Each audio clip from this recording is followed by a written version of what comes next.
Isa sa mga universidad sa bansa na kilala sa pagbibigay ng dekalidad na edukasyon at lumubog sa maraming pangarap at pagkatao. Ito ang pamantasan ng Lungsod ng Maynila o PLM, ang una at pinakamalaking pamantasan sa bansa na pinopondahan ng lokal na pamahalaan ng Maynila.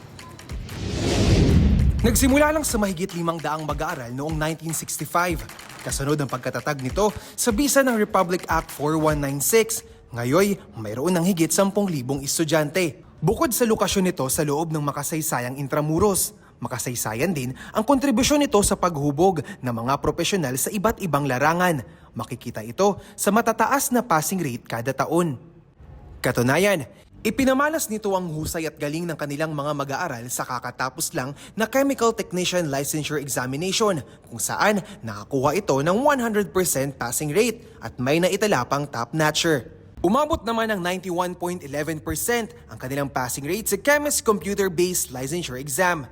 At hindi lang yan, top 1 performing school din ito sa Physician's Licensure Exam na mayroong passing rate na 99.05%. Aktibo rin sa pagsali sa iba't ibang patimpalak ang pamantasan, kabilang na ang AFP Ideathlon 2025 kung saan itiranghal bilang second place ang kanilang computer engineering students. Kinilala rin ng Department of Science and Technology o DOST ang pamantasan sa 11th Annual Balik Scientist Program Convention dahil sa natatanging kontribusyon nito sa pagpapalakas ng kakayahan ng bansa sa larangan ng agham, inobasyon at teknolohiya. Isang pamantasan ng lungsod ng Maynila sa patunay na ang dekalidad na edukasyon ay abot kaya.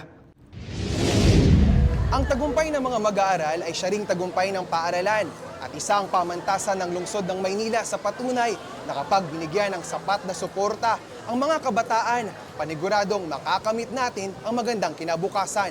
Ika nga sa isang kasabihan, kapag may itinanim, tiyak, may aanihin.